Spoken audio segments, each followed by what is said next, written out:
Hey, hey. So I put it on Instagram not long ago that I decided to go both dairy-free and gluten-free because I kind of noticed a difference when I wasn't eating those things, and just wanted to dedicate myself to it and see if it really made a difference. I've been egg-free for like 3 years now, something like that, 3, 4 maybe. I have lived with chronic conditions or diagnoses that were kind of blanket diagnoses of inflammation, basically. IBS, ulcerative colitis, arthritis, but they couldn't tell me why as a 31-year-old or a 34-year-old now I have these things. And so I did kind of an elimination diet like 4 years ago. It wasn't super strict, and I only did it for like a couple of weeks and then slowly introduced some foods back. And egg was a huge problem. So I let that go completely and have had to learn how to avoid egg because there's so many things that you don't realize have foods in them that you like egg, anything with mayonnaise, so any dips, anything battered or fried, all of those have egg in them. So once you've given a food up for a long period of time that you are intolerant to, when you try to reintroduce it, even in a small amount, makes you very ill. So I gave up dairy for a few weeks. It wasn't hard. A lot of my meals, my actual meals, don't include dairy. It's a lot of vegetables and lean meat. And I was doing keto for a long time, but I snack on cheese a lot. And so giving that up was not so much changing my meal plans or my grocery shopping as much as it was changing the way that I snack, or I have like small meals when I don't feel like cooking. With that said, I love cheese.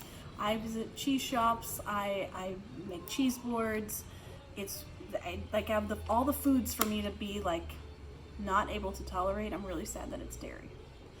And in truly dedicating myself to this, I thought I'm gonna just try some vegan and cheese alternatives, and that is why I'm making this video. It's because I'm gonna try some weird food over the next few weeks, and I thought I would share those experiences with you guys. So in case you are kind of looking to get rid of dairy out of your life, or gluten, because I'm doing that too, or you've just been curious as to how these things might taste, well, I'm going to tell you. So today I went to Whole Foods. Forgive me for being so shiny. I'm not wearing any face makeup. I mean, here. I'm wearing makeup here. But my skin has actually been looking better, so this is me without makeup. I went to Whole Foods. Lucky for me, I live in Dallas, where there's a lot of really good grocery stores where I can buy some of these products. And the first thing I bought was this. This is an herb, garlic, Mediterranean, dairy-free, gluten-free, soy-free cheese spread. And I bet this is actually going to taste really good. That is why I bought it. They had like 5 or 6 flavors, and I thought, surely it can't be that bad. So I bought that, and I bought some gluten-free flatbread crackers. Gluten-free is not new to me because my niece has celiac disease, so a lot of times I buy gluten-free things to take over to their house so that I'm not contaminating anything in their kitchen, and I like gluten-free products. I don't feel like they taste any different to me, and so I was actually really excited about these flatbread though, so I've never seen gluten-free flatbread. I've eaten a lot of gluten-free crackers though. So Aldi's has a really nice selection of gluten-free items, in case you are wondering. So,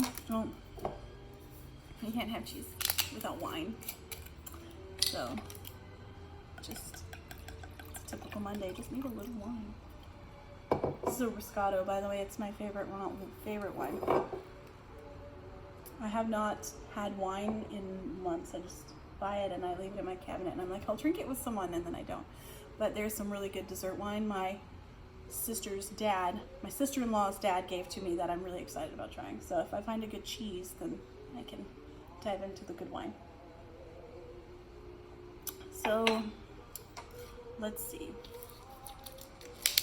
This is made with tree nuts, so cashews. It's very difficult to open.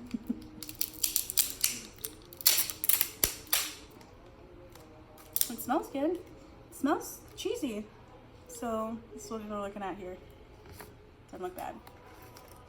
I'm not vegan. All of these products are labeled as vegan because they don't contain dairy or egg, which means that if dairy really is an issue for me, if I realize that, then it's going to be easier for me to just buy products that say vegan, because I know they won't contain either dairy or egg. But I still eat meat. I eat a lot of seafood. If anything, I would label myself a pescatarian. I'm going to eat seafood, but no other animal products. So let's give this a go.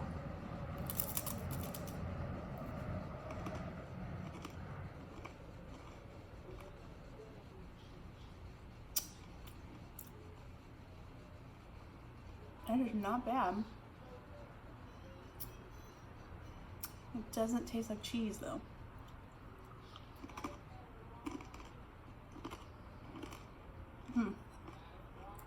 But it tastes good. It does not taste bad at all. Like, I would serve that to people. I wouldn't tell them it was vegan. But it's really good. It's a good spread on these crackers too. And the other thing I bought was Parmesan. This is like very mild in flavor.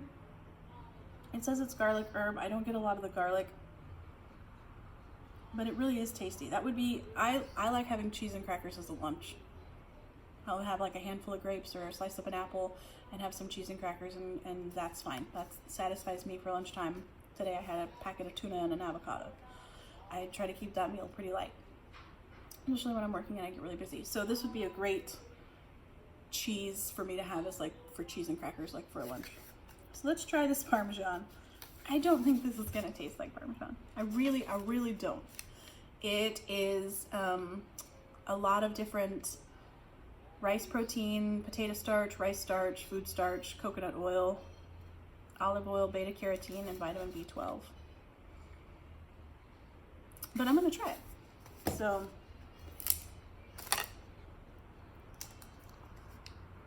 oh, that smells like Parmesan. That's weird. It's really strong. That smells almost exactly like I just sliced open regular Parmesan, and the texture is really hard too, so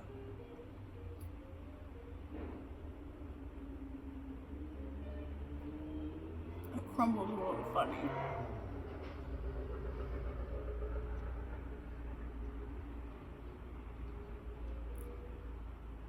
That is strange. It's very salty like a Parmesan. Like, other than the texture, I wouldn't know that this is not cheese. Like, this tastes very real. Like, this, if I was craving cheese, this would absolutely satisfy that craving. That's crazy. Well done. In case you're wanting to know what this is. BioLive.